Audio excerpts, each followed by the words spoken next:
सोनीपत के सिंगू बॉर्डर पर हुई पंजाब की 32 जत्थेबंदियों की बैठक। आंदोलन खत्म करने के लिए किसान नेताओं ने दिए संकेत। 4 दिसंबर को होने वाली बैठक में लिया जा सकता है बड़ा फैसला।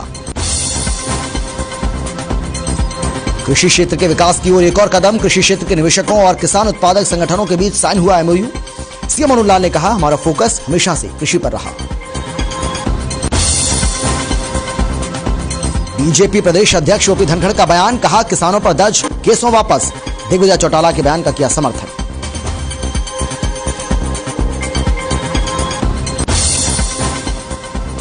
अभी फुल कैपेसिटी के साथ नहीं खुलेंगे स्कूल। सरकार ने लिया फैसला वापस। नए वेरिएंट को देखते हुए बदला फैसला। 1 दिसंबर से खुलने थे फुल कैपेसिटी के साथ स्कूल।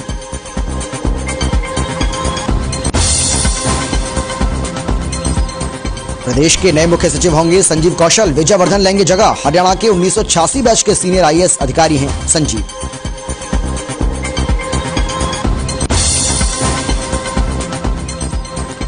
और सोनीपत में भैंस के निधन पर किया 17वीं का कार्यक्रम। गांव में किया सब्जी, पूरी और जलेबी का भंडारा। 22 साल से परिवार के साथ थी भैंस।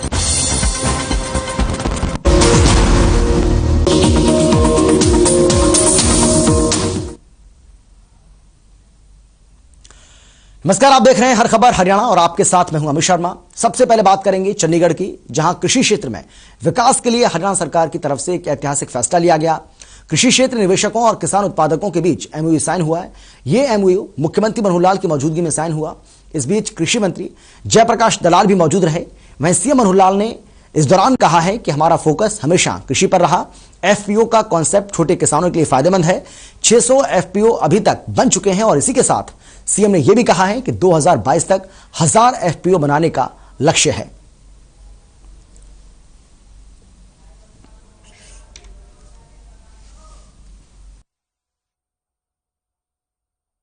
फोकस चाहे हमारी हरियाणा सरकार हो, चाहे केंद्र सरकार हो, प्रधानमंत्री जी ने कहा कि किसानों की आय डबल करनी है, तो उसमें जितने भी नए ऐसे आयाम हैं जिससे कृषि की आय बढ़ सकती है, वो लागू कर रहे हैं। उसी में एक ये जो कंसेप्ट एफपीओ का बना है, फार्मर्स प्रोड्यूसर्स ऑर्गेनाइजेशन, ताकि एक छोटा किसान अपनी चीज को पैदा तो कर सकता है, लेकिन पैदा करने के बाद उसकी ठीक से प्रोसेसिंग, उसकी बिक्री, मार्केटिंग, इसमें छोटे किसान को करना बहुत कठिन है। कोरोना के मामले एक बार फिर से बढ़ने लगे हैं। वहीं नए वेरिएंट ओमिक्रॉन ने दस्तक दे दी है, जिससे लोग खौफजदा हैं।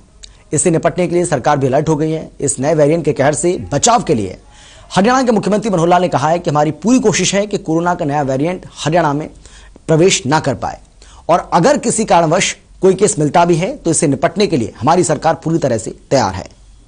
मीटिंग करके हेल्थ डिपार्टमेंट, बाकी संबंधित विभागों को बुला करके और पूरी प्रिकॉशन हम लेंगे, किसी कारण से वो वेरिएंट जो है हरियाणा में ना आए, ये हमारा कोशिश रहेगी, प्रयत्न रहेगा।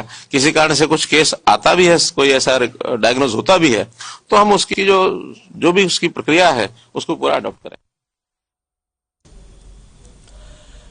बीजेपी प्रदेश अध्यक्ष ओपी धनखड़ ने किसानों पर दर्ज मुकदमों को वापस लिए जाने की बात कही है। धनखड़ ने कहा है कि वो और उनकी पार्टी चाहते हैं कि किसानों पर दर्ज सभी मामले रद्द हों। साथ ही एमएसपी पर कानून की बात को लेकर उन्होंने कहा है कि ये सब संसाधनों के ऊपर निर्भर करता है।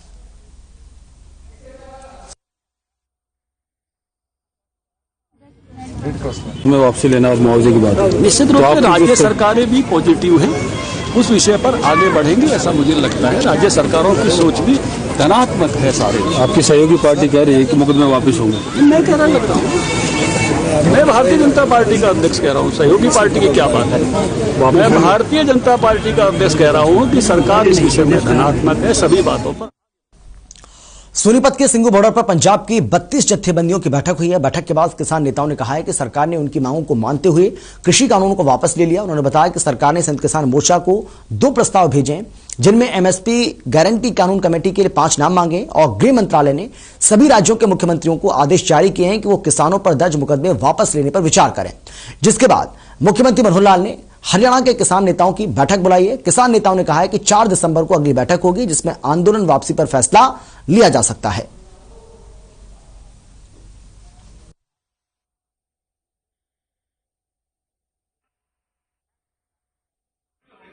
एक प्रपोजल हो रहा है और हरियाणा के सीएम साहब ने जो किसान जथेबंदी के लीडर्स हैं उनको कल बुला लिया है कि हमारे से आकर मीटिंग करो कि उसके बारे में भी कोई हल निकाला जाए। तो अच्छी बात है, कदम दर कदम आगे बढ़ रही है सरकार, तो हम तो स्वागत करते हैं। बैठक 4 दिसंबर को होगी। हाँ, एसकेएम की बैठक 4 दिसंबर को होगी। घर वापसी का ऐलान हो सकता है। बिल्कुल, सभी मसले हल हो गए तो घर वापस तो जाएंगे, यहीं थोड़ी ना रहेंगे सड़कों पर, अपने घर में। हरियाणा के नवनियुक्त मुख्य सचिव संजीव कौशल अपनी नियुक्ति के बाद मुख्यमंत्री मनोहर लाल से मिले और ये मुलाकात शिष्टाचार मुलाकात रही। आपको बता दें कि हरियाणा के 1986 बैच के सीनियर आईएएस अधिकारी संजीव कौशल अब प्रदेश के नए मुख्य सचिव होंगे। निवर्तमान मुख्य सचिव विजय वर्धन के सेवानिवृत्त होने की वजह से यह पद खाली हुआ। संजीव कौशल हरियाणा के 35वें और मुख्यमंत्री मनोहर लाल की सरकार के 5वें मुख्य सचिव होंगे। संजीव कौशल मुख्यमंत्री के प्रधान सचिव भी रह चुके हैं और उनकी गिनती प्रदेश के सुलझे हुए अधिकारियों में की जाती है।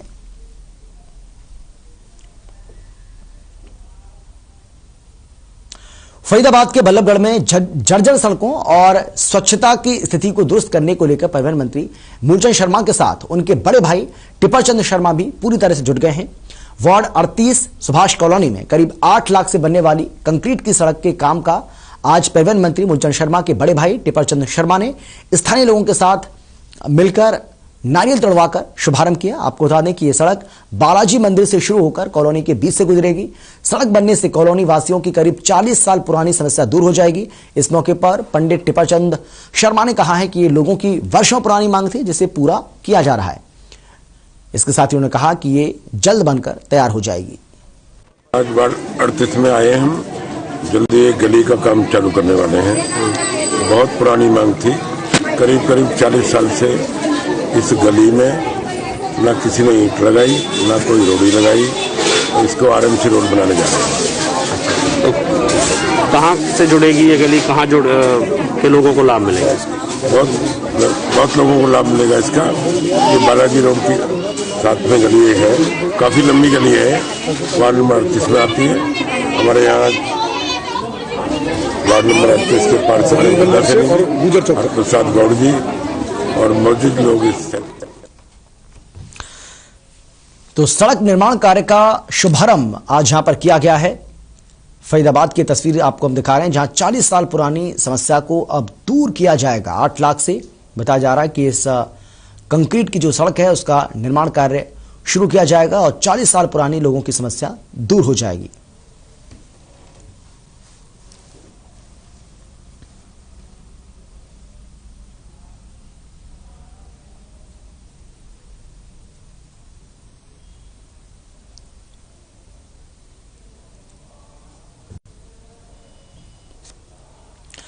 सिरसा के कालांवाली में कांग्रेस नेताओं और कार्यकर्ताओं ने जन जागरण यात्रा निकाली। यात्रा कोहवाला बाजार से शुरू हुई और पूरे शहर के बाजारों से होती हुई पंजाब बस स्टैंड पर यात्रा का समापन हुआ। इस मौके पर कांग्रेस ने सरकार के खिलाफ जमकर नारेबाजी की। यात्रा की अगुवाई कालांवाली के विधायक शिषपाल केहरवाला और पूर्व सांसद चरणजीत सिंह रूडी, पूर्व सांसद डॉक्टर सुशील इंदौरा। विधायक शिषपाल केहरवाला ने कहा है कि सरकार से हर वर्ग दुखी है। उन्होंने कहा कि आज देश और प्रदेश का किसान, व्यापारी, मजदूर हर वर्ग परेशान है।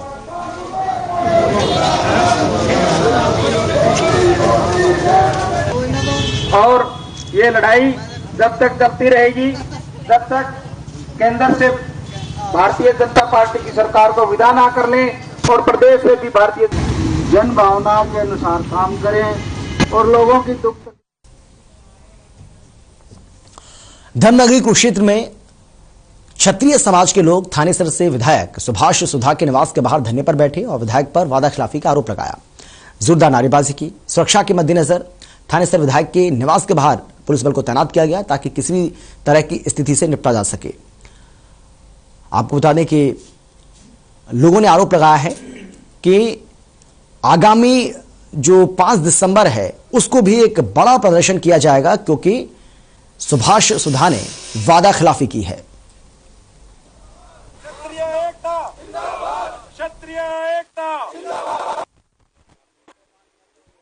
आज विधायक की कोठी के सामने प्रदर्शन करना विधायक जी के लिए बहुत बड़े शर्म की बात है।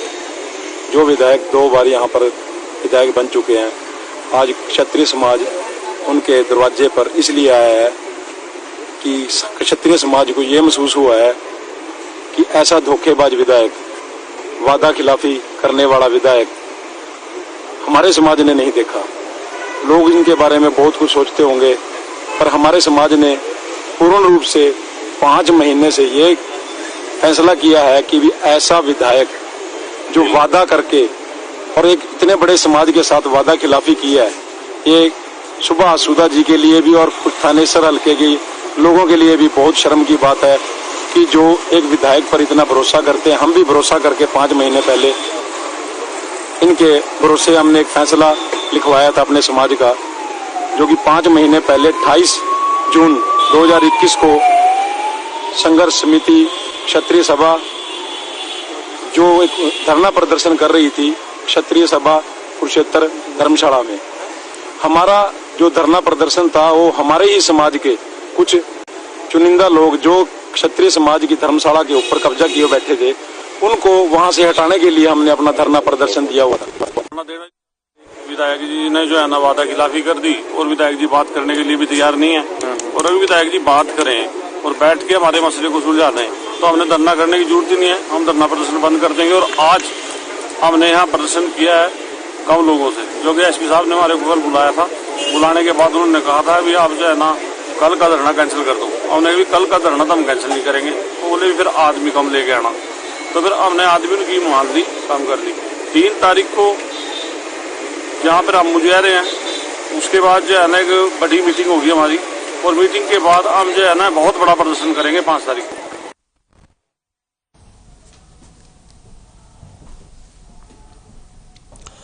कुरुक्षेत्र में अंत्योदय मेले का आयोजन किया गया। आपको बता दें कि उपायुक्त मुकुल कुमार इस मेले में पहुंचे। उपायुक्त मुकुल कुमार ने कहा है कि अंत्योदय परिवार उत्थान योजना आत्मनिर्भर भारत की दिशा में बढ़ते कदम में अहम है। इस योजना को प्रभावी रूप से क्रियान्वयन के लिए प्रदेश भर से अंत्योदय मेले का आयोजन कर लाभ पात्रों को सरकार की कल्याणकारी योजनाओं से सीधे तौर पर लाभान्वित किया जा रहा है। उन्होंने कहा कि इस योजना के तहत उन परिवारों को शामिल किया गया है जिनकी वार्षिक आय 1 लाख रुपए से कम है और उनकी आय को 1,80,000 तक पहुंचाने का टारगेट है। ये माननीय मुख्यमंत्री का इनिशिएटिव है, जिसके तहत मुख्यमंत्री परिवार उत्थान योजना के तहत ये हर एक खंड स्तर पर और नगर पालिका लेवल पे मेले लगाए जा रहे हैं। उसी कड़ी में आज पहला मेला जिला कुरुक्षेत्र में खंड थानेसर के लिए आयोजित किया गया है। तो इसमें लोगों का काफी उत्साह है, लोग अपना रजिस्ट्रेशन करा रहे हैं और अलग अलग स्टॉल्स पे जहाँ उनका जो उनकी अचीवमेंट्स है उस हिसाब से अपने फॉर्म भर रहे हैं। ये मेला कितने दिन चलेगा सर? ये जो थानेसर का है मेला हमारा 3 दिन चलेगा और उसके बाद over a period of time 1 महीने के अंदर हम सारा ये कवर कर लेंगे। कैसा रिस्पांस लग रहा है सर? रिस्पांस बहुत अच्छा है और अभी तक लगभग 200 के आसपास रजिस्ट्रेशन हो चुका है। तो मैंने खुद भी जो हमारे लाभार्थी हैं उनसे बात करी है, उनमें उत्साह काफी अच्छा है और वो देखते ही सरकार की कल्याणकारी योजनाओं का लाभ पात्र लोगों तक पहुंचे, इसके लिए जिला प्रशासन द्वारा कुरुक्षेत्र के गांव खेड़ी मारकंडा में 3 दिवसीय अंत्योदय मेले का आयोजन किया गया। यह अंत्योदय मेला कुरुक्षेत्र के थानेसर खंड का आयोजित किया गया था, जिसमें कुरुक्षेत्र के उपायुक्त मुकुल कुमार भी पहुंचे। मुकुल कुमार ने जहां मेले का निरीक्षण किया, वहीं प्रशासनिक अधिकारियों के साथ मेले की विस्तार से जानकारी भी ली और दिशा निर्देश जारी किए।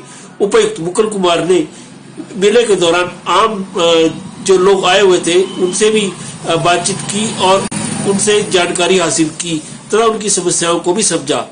इस मौके पर मुकुल कुमार ने कहा कि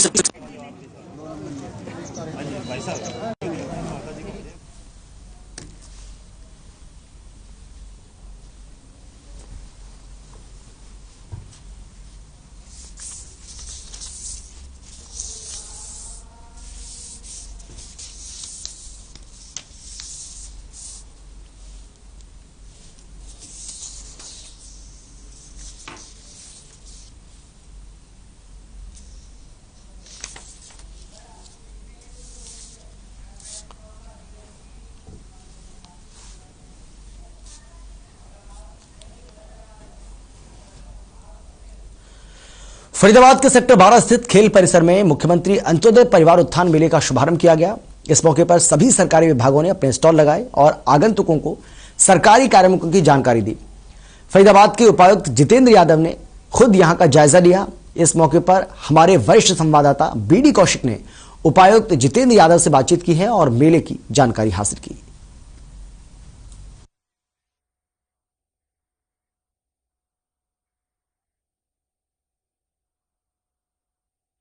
देखिए, मुख्यमंत्री अंत्योदय परिवार उत्थान मेला में जिन भी व्यक्तियों ने अपने परिवार पहचान पत्र बना रखे हैं, अगर उनमें से उन्होंने किसी ने +2 कर रखी है, किसी ने ग्रेजुएशन कर रखी है, पोस्ट ग्रेजुएशन कर रखी है और वो हरियाणा के डोमिसाइल है, तो वो सक्षम युवा योजना का लाभ उठा सकते हैं।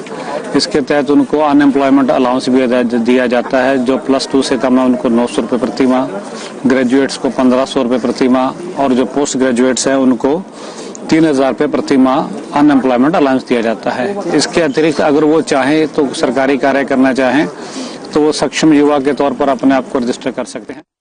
बाल कल्याण परिषद हरियाणा राज्य बाल कल्याण परिषद की एक शाखा है जो फरीदाबाद में कार्यरत है। इसमें हम कंप्यूटर प्रशिक्षण के केंद्र चला हुआ है बाल भवन में, और सिलाई कढ़ाई केंद्र है और ब्यूटी प्रशिक्षण केंद्र है। इसमें अभी कोरोना की वजह से ये बंद थे, अभी इनको हम दोबारा पुनः नए सिरे से चालू करेंगे और महिलाओं को और बच्चों को कंप्यूटर प्रशिक्षण क्लासें देने का।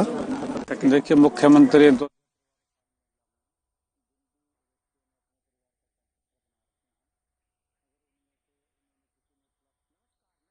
कौशिक और आप देख रहे हैं हर खबर हरियाणा के घर घर में। आज हम बात करेंगे फरीदाबाद के उपायुक्त महोदय से, जो आज रोजगार मेला लगाया गया है, कि इससे किस प्रकार से बेरोजगार जो बच्चे हैं वो, और जो अपना काम करना चाहते हैं और जिनके पास कोई आजीविका के लिए साधन नहीं है, वो किस प्रकार से इससे फायदा उठा सकते हैं। श्रीमान जी, आज का जो मेला लगाया गया है उसका उद्देश्य क्या है? नहीं, मुख्यमंत्री परिवार अंत्योदय उत्थान योजना के अंतर्गत ये 2 दिवसीय अंत्योदय मेला लगाया है। सारे डिपार्टमेंट्स जो हमारे लाइन डिपार्टमेंट्स हैं वो सभी यहाँ प्रेजेंट हैं। हमारे बैंक भी, जो भी लीड बैंक है और बाकी अदर बैंक्स भी यहाँ प्रेजेंट हैं। पर्पस यही है, एम इस मेले का उद्देश्य यही है कि जो हमारा अंतिम पंक्ति में जो व्यक्ति खड़ा है, बेरोजगार है, जिसकी आय 1 लाख रुपए से कम है, तो उसकी आय हम कैसे 1,80,000 से ऊपर बढ़ा सकते हैं। बैंक से टाई अप करवा के कोई खुद रोजगार लेना चाहता है, मछली पालन करना चाहता है, पशुपालन से करना चाहता है, या अपना कौशल इम्प्रूव करना चाहता है, स्किल लेना चाहता है, तो ये फैसिलिटी एक ही रूफ के अंदर है, ताकि कंसर्न डिपार्टमेंट चेक करके कि ये स्कीम्स है जिसमें आपको लाभ दे सकते हैं और बैंक से उसको लोन दिलवा दें। इसके अलावा सरकार में यदि वो कहीं भागीदारी हो सकती है, सरकार में वो कहीं उसको रोजगार मिल सकता है, तो भी डिपार्टमेंट्स हैं। तो पर्पस यही है मुख्यमंत्री जी का कि 2 दिवसीय मेले में कि लोग यहाँ खुद आए, सारे डिपार्टमेंट्स एक ही रूफ के अंदर, एक ही छत के अंदर मेले की तरह बैठे और अंतिम पंक्ति में जो हमारा व्यक्ति खड़ा है उसकी आय, परिवार की आय को हम कैसे बढ़ा सकते हैं, यही जी। एक ना सक्षम योजना है जिसके अंतर्गत यानी कि जो हमारे छात्र हैं वो भी फायदा उठा सकते हैं, थोड़ा उसके बारे में और बताइए ताकि छात्रों को फायदा मिल सके। नहीं, उसमें कोई भी जिसने हरियाणा से, दिल्ली से, राजस्थान से ग्रेजुएशन की हो, रेगुलर ग्रेजुएशन की हो, तो हमारा रोजगार का भी यहाँ पे हमने स्टोर लगाया है, आप जाके वहाँ पे चेक करेंगे। कोई भी एलिजिबल व्यक्ति पढ़ा लिखा यदि वो मिनिमम सर्टेन आवर्स करना चाहता है तो उसको 6,000 रुपये मासिक वेतन मिलेगा यदि वो रोजगार करता है। जी, कितने दिन चलेगा ये मेला? 2 दिन का है, 29 और 30 तारीख को सेक्टर 12 खेल परिसर में। जी, अच्छा, दूसरी बात यह है कि आज का जो रिस्पांस है वो कैसा रहा? जैसे आप खुद आज यहाँ पे राउंड लगा रहे हैं और हर एक जाके रिपोर्ट ले रहे हैं, तो इससे इस बात की महत्ता का अंदाजा लगाया जा सकता है कि इसकी इम्पोर्टेंस कितनी है।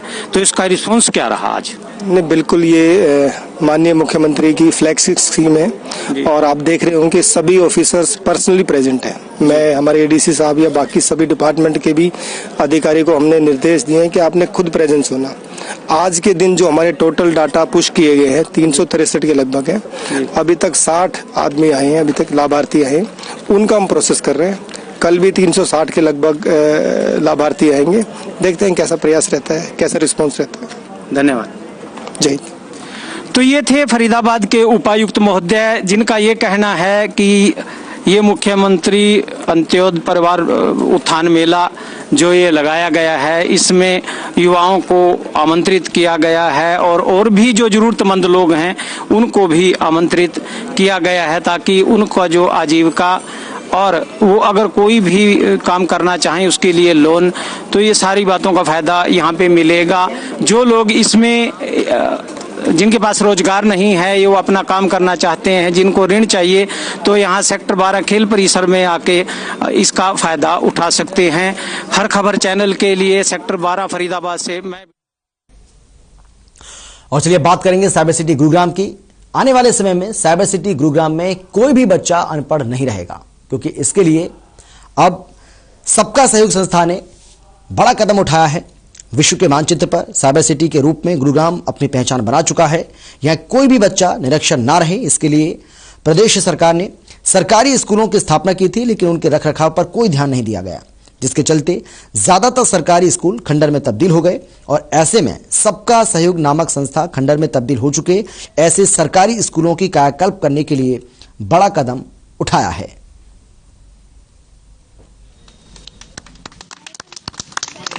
और ये स्कूल से रिलेटेड है। स्कूल में मतलब ये सारा इन्होंने काम करवाया। आलोक सर ने सबका सहयोग सोसाइटी जो है उन्होंने हमारी बहुत हेल्प की है। मैं काफ़ी दिनों से कोशिश कर रही थी कि स्कूल में कोई एनजीओ मिले ताकि मैं स्कूल का कोई काम करवा सकूं, तो आलोक सर से मैं मिली, इन्होंने बहुत हेल्प की है जी।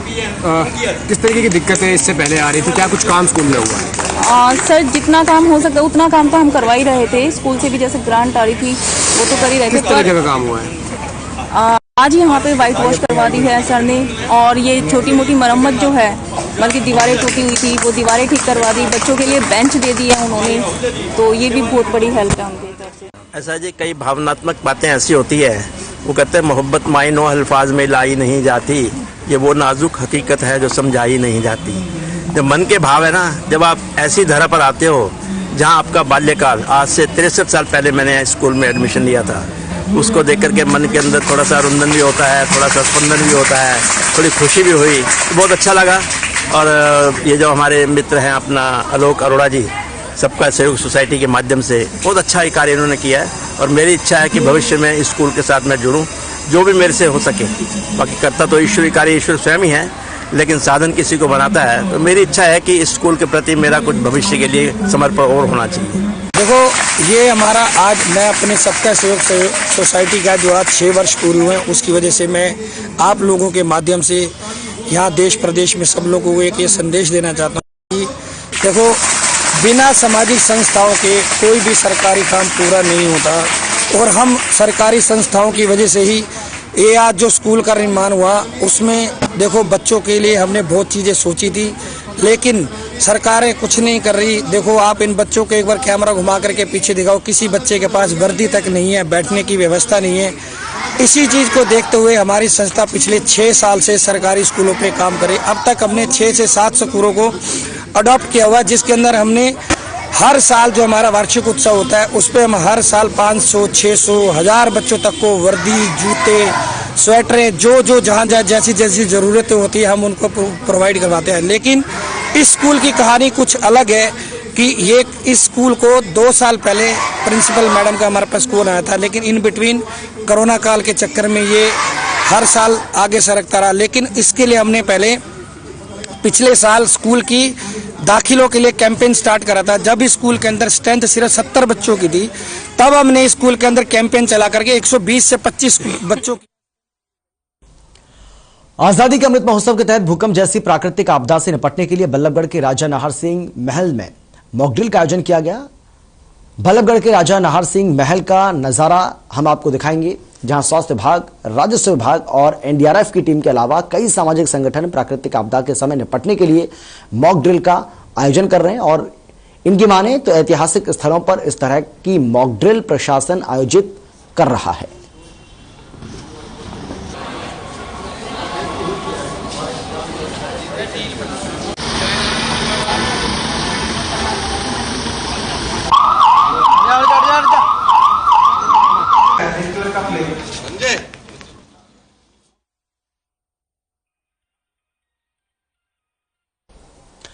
सोनीपत जिले से सोहटी गांव में जय भगवान उर्फ लीलू का अपनी भैंस के साथ इतना ज्यादा लगाव हो गया कि वो भैंस को परिवार का सदस्य ही मानने लगा।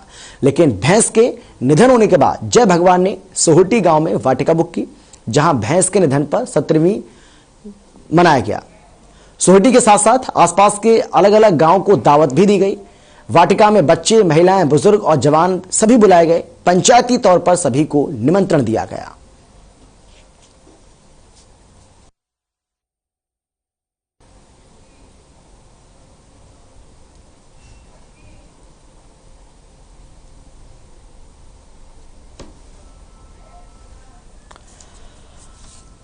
तो सोनीपत का यह मामला सामने आया है, जहां पर भैंस के निधन पर 17वीं का आयोजन किया गया। 17वीं समारोह हुआ, 17वीं कार्यक्रम का आयोजन हुआ और जिसमें बताया जा रहा है कि गांव में सब्जी, पूरी और जलेबी का भंडारा हुआ। बताया जा रहा है कि इस परिवार के पास 22 साल से भैंस थी, लेकिन